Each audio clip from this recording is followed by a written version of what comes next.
moi, je m'appelle Stéphane Amiot.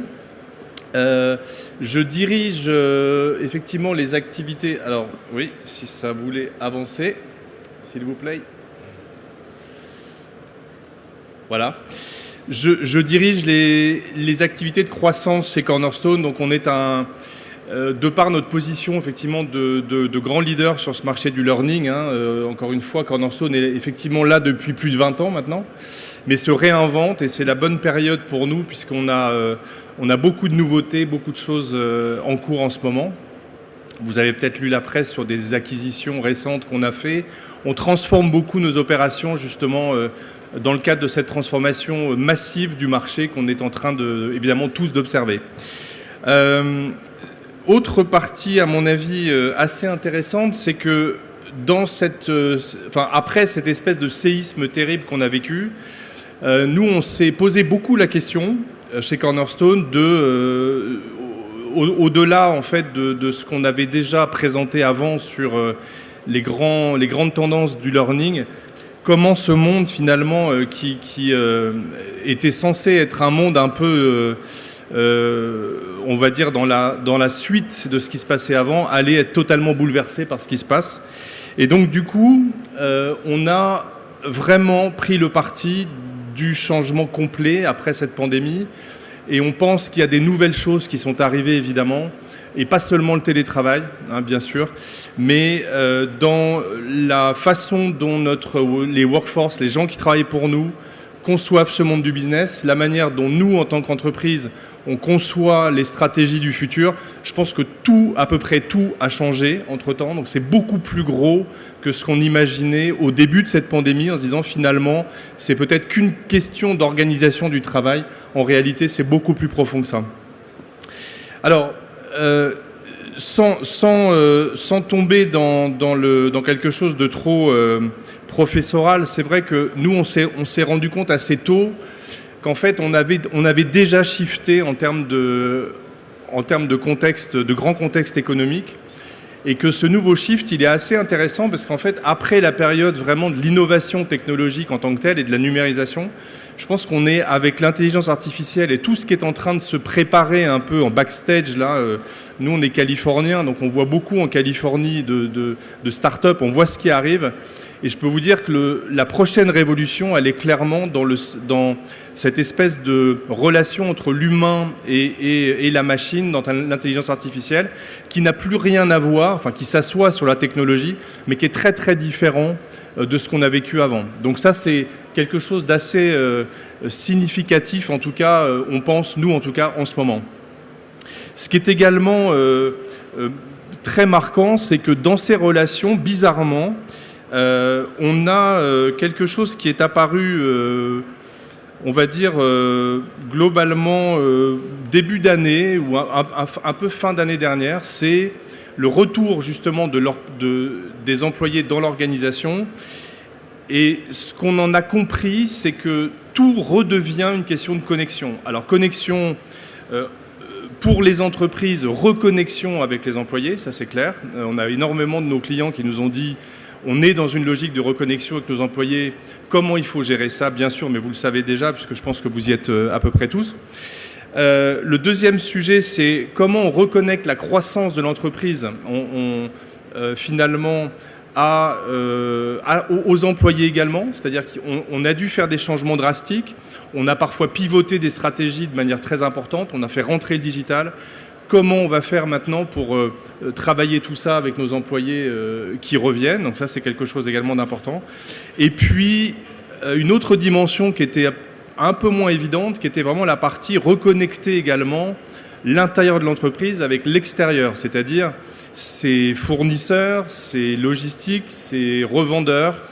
Quelque chose qu'on avait peut-être un tout petit peu distendu durant cette période de pandémie. Il y a également une reconnexion là qui est en marche et qui a pas mal d'impact en réalité. Ce qui fait que d'un point de vue strictement learning, on va dire, ou développement des individus, on a un contexte un peu nouveau. C'est surtout pour nous, Cornerstone, qui avons pendant des années travaillé dans un contexte finalement d'évolution, mais assez linéaire. Là, on est dans une logique où les entreprises, nos clients nous disent On est dans une reprise, c'est-à-dire une reprise avec tous les besoins de connexion dont je viens de parler, mais on est également dans une période où on doit aller rechercher une hypercroissance. Alors ça, c'est un peu particulier, un peu paradoxal, mais beaucoup d'entreprises aujourd'hui, et vous l'avez tous entendu, hein, le rebond du tourisme, les hôtels archi pleins, tous les industries de loisirs débordées, les restaurants qui refusent du monde. On est dans une reprise d'hypercroissance. Donc les entreprises se disent finalement comment je peux, après 2 ans de vache maigre, reprofiter de ça pour essayer de me refaire un peu, entre guillemets. Mais du coup, cette hypercroissance, elle vient s'entrechoquer avec tout ce que j'ai dit auparavant et donc elle rend les choses peut-être un tout petit peu plus rugueuses qu'on l'aurait voulu. Donc ça, c'est quelque chose qu'on a vraiment constaté, nous, très très fort chez Cornerstone. De l'autre côté, les individus, les employés, eux, ce qu'ils nous disent, c'est que bien sûr, dans ce retour, ils sont en recherche d'adaptation. Adaptation à ce nouveau mode de travail, adaptation à cette nouvelle stratégie, adaptation à ce nouveau monde un petit peu particulier. Pour certains, ils ont déménagé, ils se sont recréés une vie un petit peu particulière. Donc il y a cette première dimension d'adaptation qui est vraiment important. Et la deuxième, c'est la recherche. Alors la recherche, c'est plutôt à entendre au sens de je me recherche en tant qu'employé, c'est-à-dire finalement je faisais un job avant, je reviens, c'est le même, c'est pas tout à fait le même, mais moi entre-temps je me suis fait une idée sur peut-être ce que je pourrais faire plus tard, j'ai eu le temps hein, parfois d'y réfléchir, comment je pourrais changer de métier, comment je pourrais peut-être évoluer à partir de mes compétences. Donc c'est vraiment les deux choses. Alors ça s'affronte pas, ça s'entend pas dans un affrontement, mais en tout cas les deux choses sont présentes aujourd'hui sur la scène du travail à notre avis. Du coup, quelles que soient les entreprises, les secteurs, ce que nous on constate, c'est que les leaders aujourd'hui des grandes organisations sont confrontés à ces problèmes-là, bien sûr, mais ça se décrit un peu différemment en termes RH et développement. C'est que déjà, évidemment, si on veut faire un bon boulot là-dedans, il faut que très très vite on identifie les compétences des gens, ne serait-ce que parce qu'on a changé de stratégie, on a peut-être besoin également de nouvelles compétences dont on n'avait pas forcément besoin avant, donc on a besoin de savoir qui les possède. Et de l'autre côté, si on veut accompagner les gens correctement dans ces transitions, cette recherche, eh ben, il va falloir aussi qu'on comprenne qui ces personnes-là sont réellement en termes de skills. Hein, on voyait tout à l'heure, effectivement, le redéploiement ou reskilling, upskilling, en fait, en anglais. C'est bien ça dont on parle ici. Le deuxième sujet, c'est comment on va avoir à changer parfois cette culture pour quelque chose dont on a parlé, qui est un peu galvaudé, qui est un peu le continuous learning, cette manière qu'on va probablement devoir réinstaller d'une culture d'apprentissage permanent. Pourquoi ? Parce que on a eu la pandémie, aujourd'hui on a la guerre en Ukraine, demain on aura peut-être d'autres éléments de grosses transformations. Il faut que la workforce il faut que nos employés et l'entreprise puissent être dans une logique d'adaptation permanente. On sait que la formation et le développement des individus, c'est le socle principal de la transfo. La transfo, elle manque jamais de capital. Le capital, il y en a énormément. La transfo, elle manque jamais réellement d'usines ou d'assets. La seule chose dont elle peut parfois avoir besoin, c'est que les employés, les collaborateurs tournent plus vite, changent plus vite de direction. Donc on est bien sur un socle de compréhension pour une agilité vraiment plus importante. Le dernier élément, c'est que, et on l'a vu d'ailleurs dans les attentes, hein, c'était très intéressant ce que nous a montré Don là, c'est qu'effectivement, il y a clairement une attente pour les gens de ne plus être seulement dans un dialogue one-to-one, j'ai envie de dire, avec la RH, mais d'avoir quelque part une plateforme et quelque chose, en tout cas un endroit safe d'ailleurs, hein, où je peux faire des scénarios, je peux regarder ce que je peux faire, sans que personne forcément me dise grand-chose, qui soit hyper personnalisé et qui me corresponde. C'est-à-dire moi en premier, la boîte, ok, mais moi, quelles sont mes compétences, qu'est-ce que je veux faire ? Et ça, c'est sûr que c'est un peu nouveau.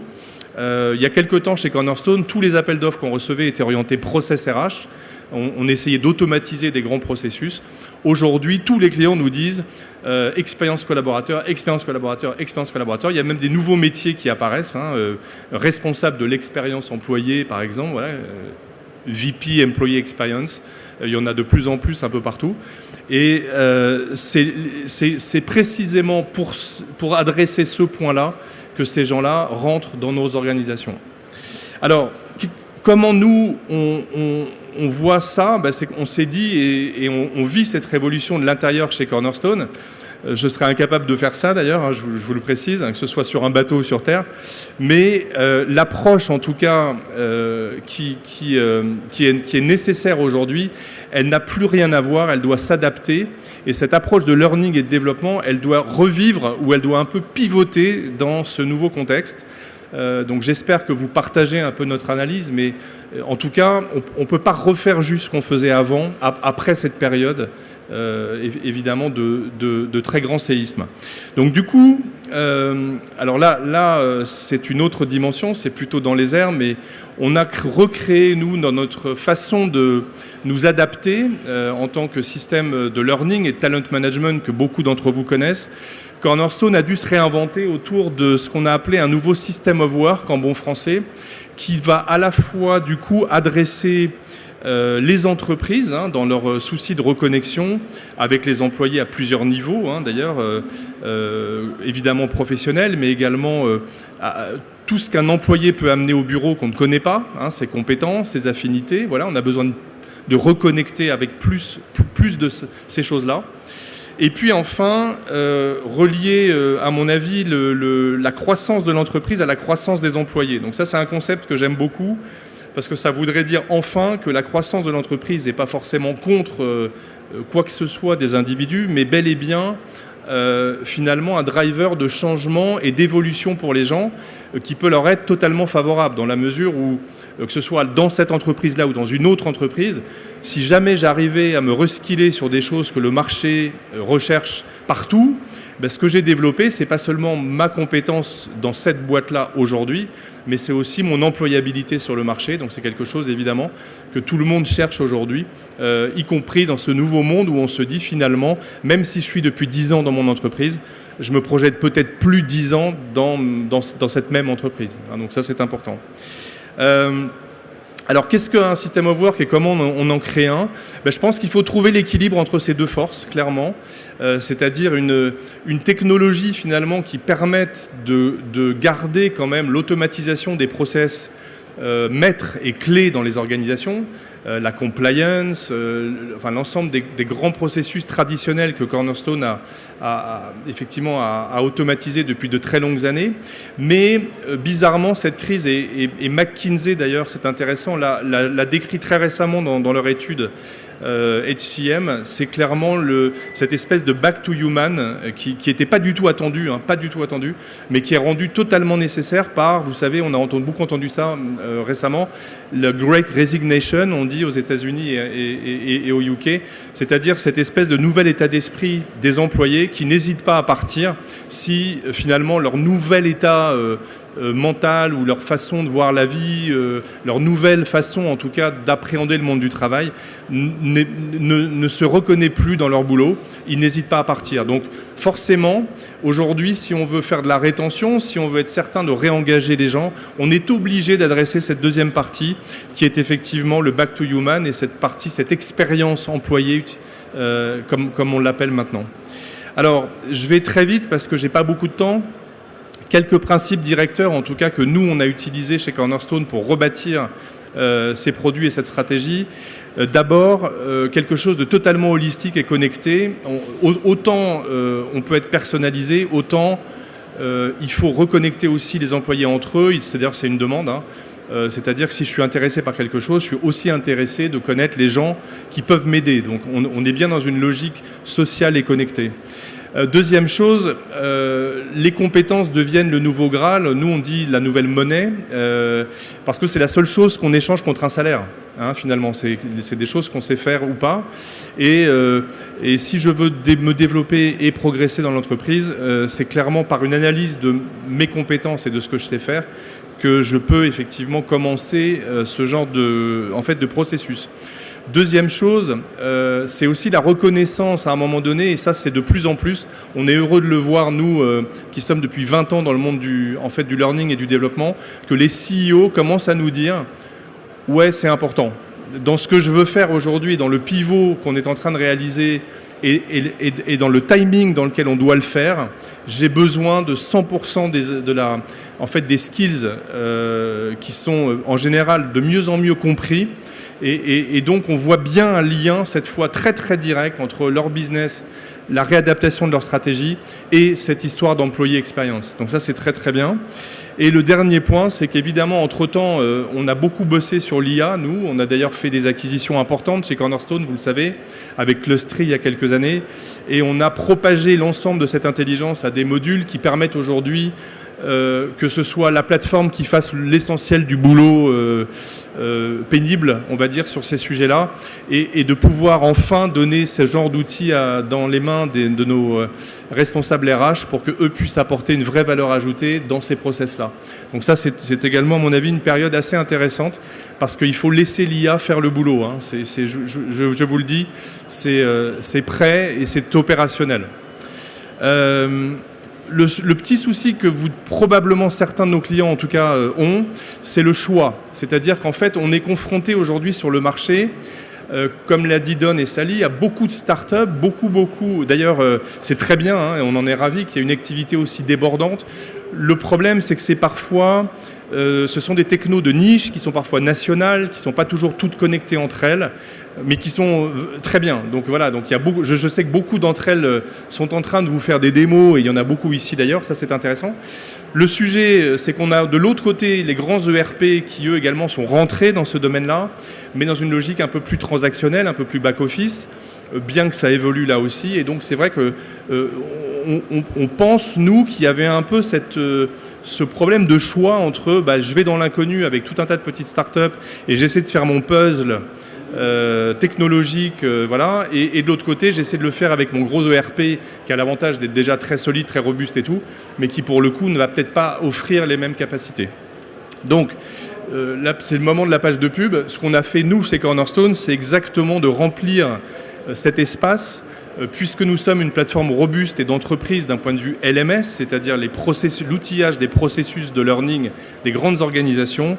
On a procédé à notre propre révolution. On a d'ailleurs annoncé récemment, dans ce contexte-là, l'acquisition de la société Headcast, que certains d'entre vous connaissent, sur l'employé expérience, pour renforcer cette dimension de plateforme personnelle de développement.